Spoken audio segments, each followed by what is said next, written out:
नमस्कार साथियों, मैं अर्जुन सिंह रावत इस समय जंतर मंतर में हूँ और जंतर मंतर पे एक धरना चल रहा है उत्तराखंड के लोगों द्वारा स्थायी राजधानी गैरीसैंण समिति द्वारा कि यहाँ पर जो उत्तराखंड की राजधानी है वो गैरीसैंण होनी चाहिए। इसके लिए यहाँ पे संघर्ष चल रहा है और मैं भी उत्तराखंड आंदोलनकारी हूँ।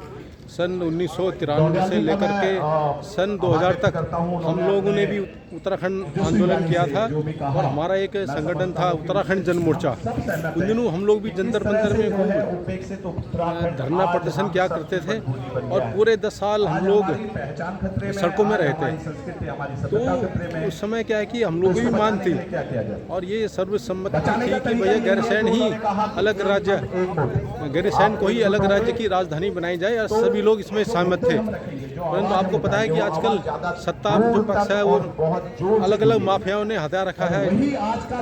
लैंड माफिया हो गया, भू माफिया हो गया, नगल माफिया, जंगल माफिया, रेत माफिया, शराब माफिया, कई तरह के माफिया हैं और हम लोग उन दिनों खूब आंदोलन करते रहते थे। परंतु इन माफियाओं ने देहरादून को स्थायी राजधानी बना दिया और अब हालत यह है कि वहाँ से भयंकर लोगों की पलायन हो रहा है। तो ये आप देखिए मेरे पीछे आज के समय में इस लोकतंत्र पे हावी है। सैकड़ों लोग हैं यहाँ पे, काफी लोग जा चुके हैं। ऐसा तो कोई कारण नहीं कि लोकतंत्र पे हावी ये नहीं हो सकता। देखिए ये जंतर मंतर है। हमारे पास अच्छे ब्यूरोक्रेट्स हैं। आप जानते हैं पूरी भारत सरकार का आज जो तंत्र है वो उन महत्वपूर्ण पदों पर प्रत्येक कहीं ना कहीं किसी महत्वपूर्ण पद पर कोई ना कोई उत्तराखंडी बैठा हुआ है, कोई ना कोई पहाड़ी बैठा हुआ है। लेकिन दुर्भाग्य ये है कि वो लोग जो फर्क पैदा कर सकते हैं सरकार में बैठे या प्रशासन में बैठे, वो लोग चुप हैं और आम आदमी यहाँ पे संघर्ष कर रहा है। तो मेरा आपसे यही निवेदन है कि जो हमारे वीरों ने, हमारे लोगों ने जो साथ देते हुए उसको भूले ना और लगातार गैरसैंण के पक्ष में आवाज उठाएं। बात संख्या की नहीं होती, एक आदमी भी अगर सही मुद्दे के साथ अपनी आवाज लगाता है तो वो भी बड़ी महत्वपूर्ण होती है, उस आवाज में भी दम होता है। तो आवाज लगाना ना भूले, प्रयास करना ना भूले। जब तक हमें गैरसैंण नहीं मिल जाता हम लोग लगातार आवाज उठाते जाएं। और हमारे बीच में अभी बहुत सारे वक्ता हैं उत्तराखंड से। हमारे पास हमारे एक ओजस्वी वक्ता हल्द्वानी के अंदर वर्चस्व है उनका।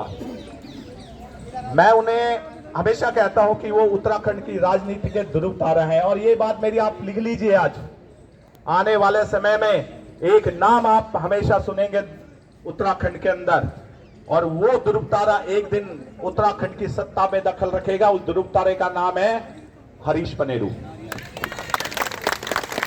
और मैं हरीश पनेरू जी को मंच पर आमंत्रित करता हूं कि वो आए और अपनी ओजस्वी वाणी से।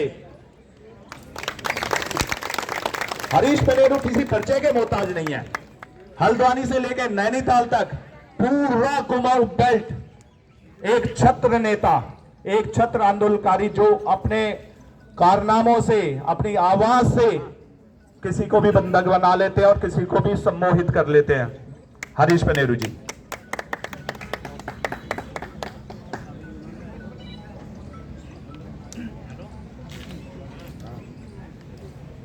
एक बार जयकारे के साथ अपनी बात को मैं शुरू करूंगा और मैं चाहता हूं कि मेरे अकेले की आवाज और आप सबकी आवाज और उसके जज होंगे आदरणीय विनोद रतूड़ी और हमारे जगदीश चंद्र जी जो विधानसभा के सचिव रहे और ये निष्पक्ष होंगे। तो साथियों यहाँ पर सैकड़ों लोग यहाँ पे इकट्ठे हैं जंतर मंतर पे गैरसैंण राजधानी बनाने के लिए। और क्योंकि भयंकर लोगों का उत्तराखंड से पलायन हो रहा है, भयंकर पलायन हो रहा है, गांव के गांव खाली हो रहे हैं क्योंकि वहाँ की जो सोच है वो पहाड़ की सोच नहीं है। पहाड़ की वहाँ के अलग रोज़गार की ज़रूरत पड़ती है और वहाँ के लिए अलग स्कीम की ज़रूरत पड़ती है। तो आप देख लीजिए यहाँ पर एक बार फिर चिरंगारी शुरू हो रही है कि स्थायी राजधानी जो गैरसैंण होनी चाहिए।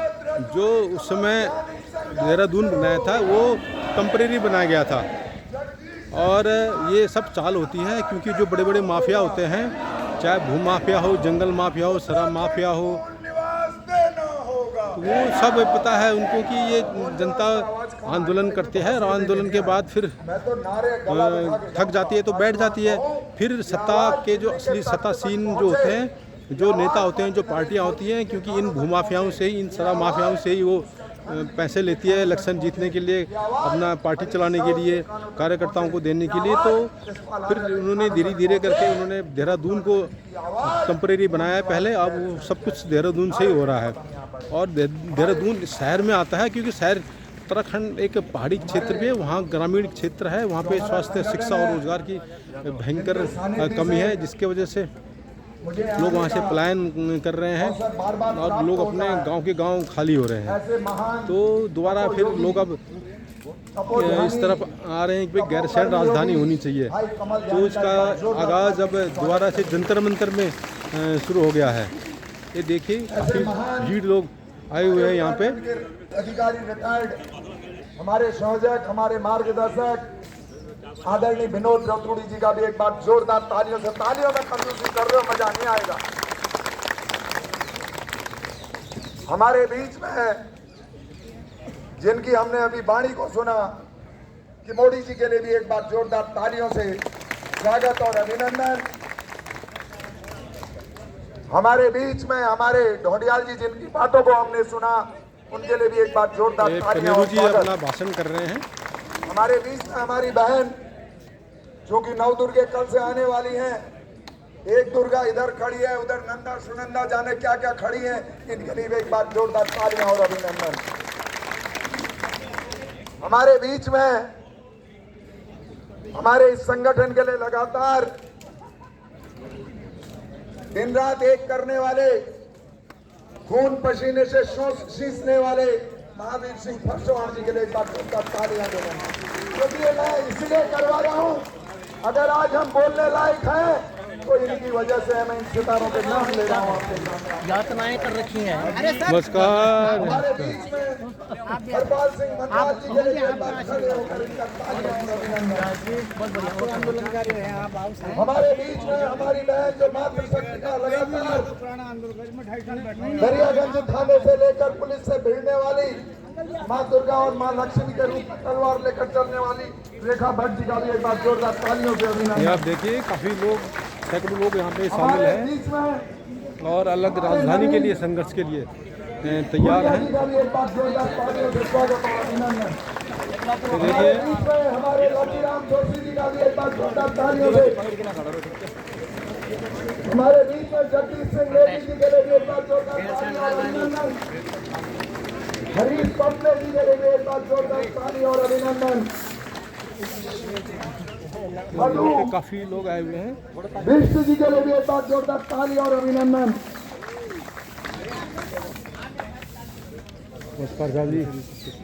नंद डोडिया जी के लिए एक बार जोरदार ताली और अभिनंदन। और पीछे जो पीली शर्ट में हमारे बहुत सारे भाई आए, इनका मैं लीडर का नाम भारती जोशी जी, और हमारे मैंने जिनका नाम नहीं लिया होगा, जो आप सब अपने आप के लिए एक बार जोरदार ताली बजाइए कि उत्तराखंड राज्य के निर्माण के लिए जिस तरह से आपने होंकार भरी थी, उस होंकार के साथ आज आप आए। जिनके नाम लिए उनसे ज्यादा आप साथियों, मैं अर्जुन सिंह रावत इस टाइम जंतर मंतर में हूँ और यहाँ पर उत्तराखंड के लिए गैर शहर राजधानी के लिए संघर्ष चल रहा है। और हम लोग क्योंकि पूरा आंदोलनकारी है, हम लोगों ने उस समय भी बोला था कि भाई गैर शहर राजधानी होनी चाहिए, परंतु यहाँ पर आपको पता ही है कि माफियाओं का राज है कहीं पर भी। उन्होंने टेम्परेरी राजधानी देहरादून बना दिया है। इसका खमियाजा भुगतना पड़ रहा है कि पहाड़ की तरफ कोई ध्यान नहीं दिया जा रहा है, उत्तराखंड की तरफ ध्यान नहीं दिया जा रहा है, वहाँ से भयंकर पलायन हो रहा है। दोबारा लोगों की आवाज़ उठी है कि भाई पहाड़ में राजधानी होनी चाहिए, स्थायी, वो टेम्परेरी बनाई गई है। तो देखते हैं अभी ये संघर्ष कितना रंग लेता है। मैं यहीं पर अपनी बात समाप्त करता हूँ। नमस्कार, जय हिंद, जय भारत, जय उत्तराखंड।